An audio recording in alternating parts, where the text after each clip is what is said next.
Martin guitars. The OGs of the guitar world. Who are they and why do we carry them?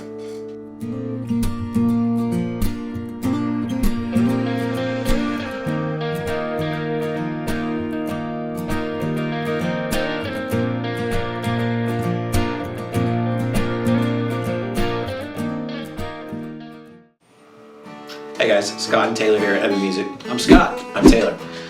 Today we're talking about Martin guitars. Definitely the OGs of the guitar world. I mean, these guys have been around since 1833. Same family, too. Long time. They're coming up on 200 years, and they're probably going to throw quite a party. Yeah, and how many companies can say that? You know, same family. It's descendant after descendant after descendant. You know, so it's crazy. I mean, and certainly in this country, you know, we're not much older than that as a country. But I mean, I always think that like people should know about Martin guitars just as an American legacy. Absolutely. Like, we don't have that many companies in this country that have been around for so long. Yeah, so it's still the same family. And I'm a firm believer, like every guitar manufacturer in existence today owes some sort of nod to Martin. I mean, those guys are definitely, they invented so many things that we know and we take for granted. I think body shapes and bracing and all kinds of other things. Not that he was the first one to do it. There were some nylon builders from before his time that Stauffer and other things that kind of he learned from too. So, but yeah. Christian Frederick Martin, C.F. Martin, the first. He was a classically trained luthier, started building stuff in Europe, and he came over to New York first. So like Martin Guitars was actually based out of New York in 1833. And he moved to Nazareth, Pennsylvania, which is where they are now in like 39, 38, something like that. But yeah, they've been in Nazareth ever since. But, you know,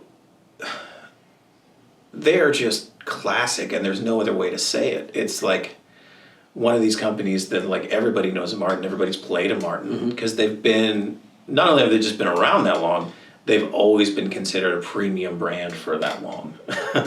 And very, very traditional in the sense of they've got so much history behind them. I think that they're a lot of times constantly trying to look back at what they've done in the past and really work off that rather than constantly trying to, you know, reinvent and come up with something completely bizarre and new. They know that what put them on the map and what people know and love about them is that historical, those old school guitars, and they're leaning into that a lot of times and nitpickingly trying to recreate what was made back then. Yeah, the old stuff is their bread and butter, and it always will be. They do still put a lot of focus on innovation with the SC line in recent years, and they still do stuff. They'd be silly not to. I mean, there's people that want the new, and everybody wants their granddad's D18, but let me be honest, most people want their granddad's D18. Absolutely. Well, it's sort of like, you know, in Gilmore Girls, when Lorelai just can get coffee anywhere, but she goes to Luke's because it's the old school Luke's coffee. Am I right? It's the best. Right? Yeah. It's the best. We were talking about Gilmore Girls before we started this. We could do a whole episode of Gilmore Girls. So if you ever want Gilmore Girls content, let us know. Yeah, we'll do a whole episode of that. They have a broad range. Their main competitor, obviously there's lots of great brands out there, but like the ones that they're arch rival as far as being really close in a lot of similarities in production and sales is Taylor. And like Taylor, they have a Mexico factory and they have a USA factory. So they are able to offer quality instruments at a price point that fits everybody. You know, a lot of people don't realize that with Taylor and with Martin both, their Mexico factories are more cutting edge than their American factories. Yeah. It's a newer factory with newer equipment. For sure. It's more, you know, Bob Taylor, you know, always makes the joke about our Mexico factory is way more high tech than our U.S. factory. and Martin's the same way. It's just, but again, you lean into that historical. The old school. Yeah. Speaking of old school, you know, the guitar I'm holding right now is a 1937 D18 Authentic model. So it wasn't actually built in 37, but it's a copy of a 37 D18. That looks great for a 1937 guitar. Yeah, it's in good shape. Yeah. Closet queen. Yeah. And I've played a real 38 before, and this thing gets super close. But like with the Authentic series, they do go back to their roots, and they do things old school. They're hand shaping the braces for these. They are using hot high glue. They're building them very, very lightly. They're torrefying these woods, which if you don't know what that is, they're baking at a low temperature these woods, which simulates 50, 60 years of play. It opens up the pores of the wood, dries it out, and pulls all that moisture content out at a very slow rate, so it doesn't break or crack the wood. They've got it down to a science. There's an absolute science to it. But what makes these older guitars sound good is they've been played and dried out for all these years in a proper way, and this kind of simulates that. Yeah. Accurate neck profiles, they have all these guitars in their museum. If you go to the Martin factory in Nazareth, Pennsylvania, you walk through the front doors and you can go to the front desk and buy a ticket to do a tour of the factory, which is this way.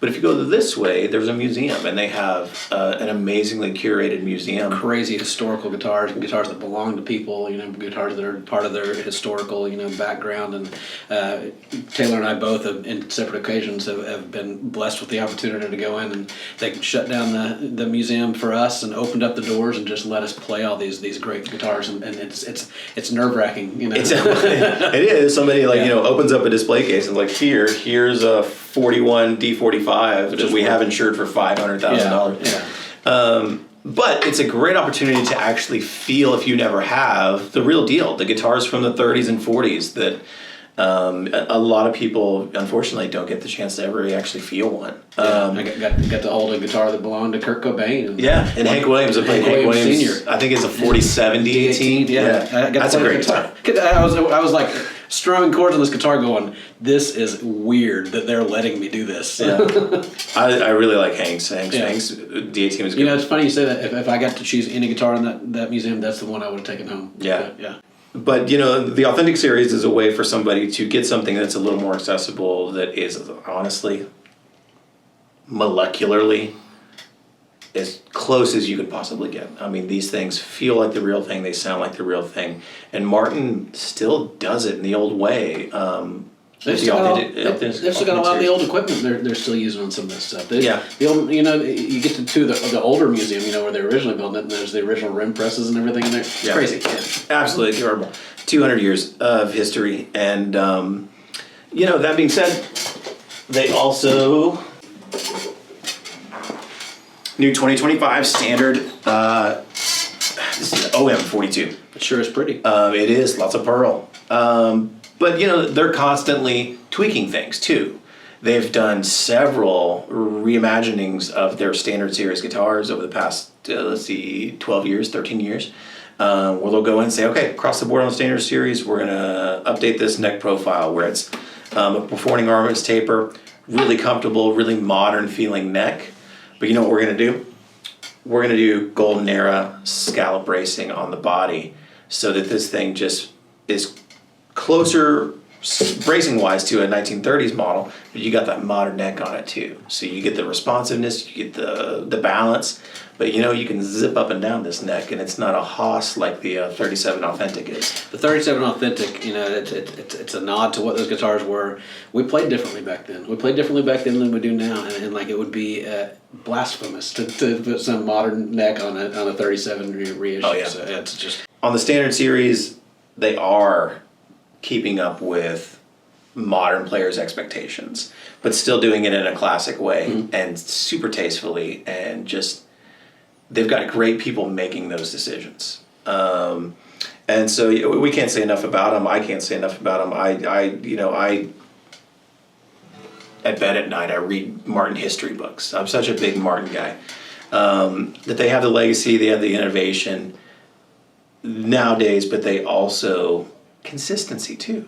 I mean, with modern tooling and modern stuff, that they've learned how to crank them out to where you know exactly what you're getting straight out of the box too.